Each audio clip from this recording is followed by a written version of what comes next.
Hello friends, मैं आपको पिछले क्लास में बंगाल तक पढ़ा चुका था। अब मैं बताने जा रहा हूँ अवध। अवध की स्थापना बुरहानुल मुल्क यानी सआदत खां ने 1722 में वहाँ का सूबेदार बनकर की थी। यह अत्यंत निडर, कर्मठ व प्रतिज्ञ और तेज व्यक्तित्व का व्यक्ति था।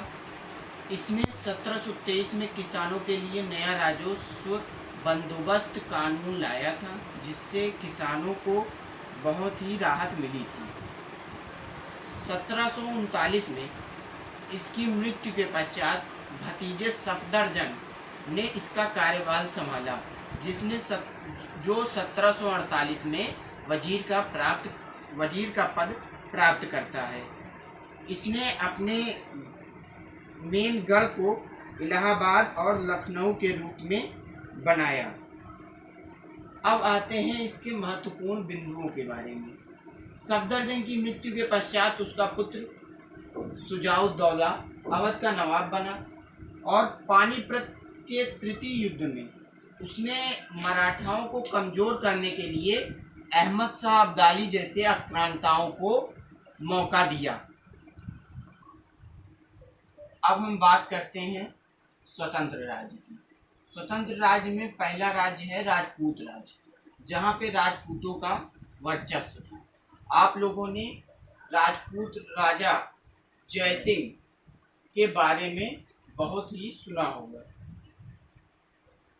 वह एक बहुत ही प्रख्यात राजनेता, कानून निर्माता, समाज सुधारक और खगोल शास्त्री थे, और वह अम्बेर के राजा थे। और राजपूतों ने सैयद बंधुओं के समय दिल्ली से लेकर सूरत तक के इलाकों पर नियंत्रण प्राप्त किया था। अजीत सिंह, जय सिंह द्वितीय और दुर्गादास राठौर ने मुगलों के विरुद्ध एक गुट बनाया। फारूक सियार और मोहम्मद शाह के शासनकाल में आमेर और मारवाड़ के शासकों को आगरा, गुजरात और मालवा जैसे महत्वपूर्ण प्रांतों का सूबेदार बनाया गया। बस इतना ही डिटेल दिया गया है राजपूत राज्य में। अब हम बात करते हैं मैसूर राज्य की। मैसूर राज्य 1761 में मैसूर सिंहासन के पीछे की वास्तविक शक्ति नंजा राज को हराकर हैदर अली ने मैसूर राज्य की नींव रखी। मराठा हैदराबाद और अंग्रेज हैदर अली के मुख्य विरोधी दल थे। सन 1769 में मद्रास के निकट इसने अंग्रेजों को करारी शिकस्त दी। हैदर अली ने 1766 में मालाबार और कालीकट पर हमला कर कब्जा कर लिया था। इसके पश्चात इसने सुंडा, सिरी, बूटी को भी अपने राज्य में मिला लिया। इस प्रकार उसने महत्वपूर्ण रूप से सीमाओं का विस्तार किया। इसके मृत्यु के पश्चात, इसकी मृत्यु 1782 में हुई थी। इसके मृत्यु के पश्चात उसका पुत्र टीपू सुल्तान बन गया। टीपू ने भू राजस्व सीधे किसानों से वसूलने की नीति अपनाई, जिसका बहुत हद तक फायदेमंद सिद्ध हुआ। यह तरह के राज्य संसाधन काफ़ी विस्तृत हुए। अब आप लोग इसको नोट डाउन कर लीजिए। उसके बाद मैं रफ करके आपको अगला टॉपिक या अगला पॉइंट केरल और उसके बाद नवीन राज्यों के बारे में बताऊंगा। अब हम बात करते हैं केरल राज्य की।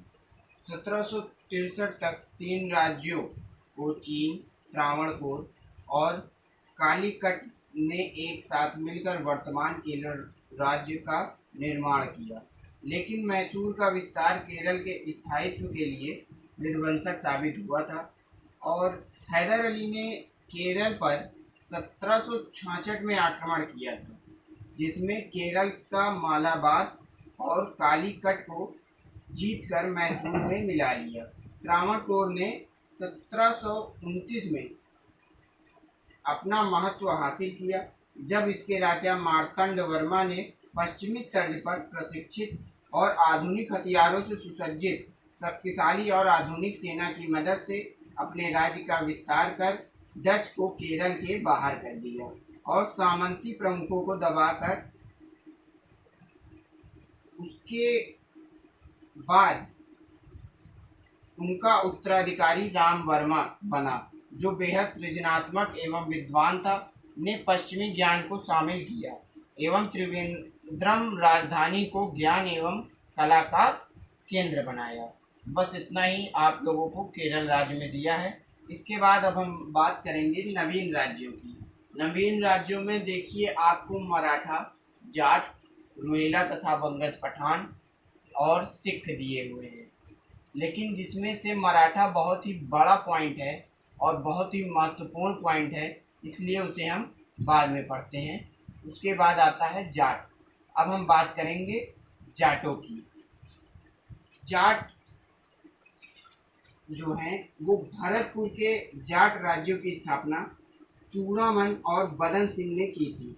जाटों की शक्ति सूरजमल 1756 से 1763 के नेतृत्व में अपनी सर्वोच्चता पर पहुंच गई। इस स्थिति ने मुगल अधिकारियों को उसे संज्ञान में लेने के लिए बाध्य किया। उन्होंने घेराबंदी कर सफलतापूर्वक अब्दाली की सेना से अपने को सुरक्षित रखा तथा पानीपत के तृतीय युद्ध में मराठों का समर्थन किया। यह बहुत ही हाई प्रोफाइल का वो नहीं था, लेकिन बहुत ही जरूरी था ये।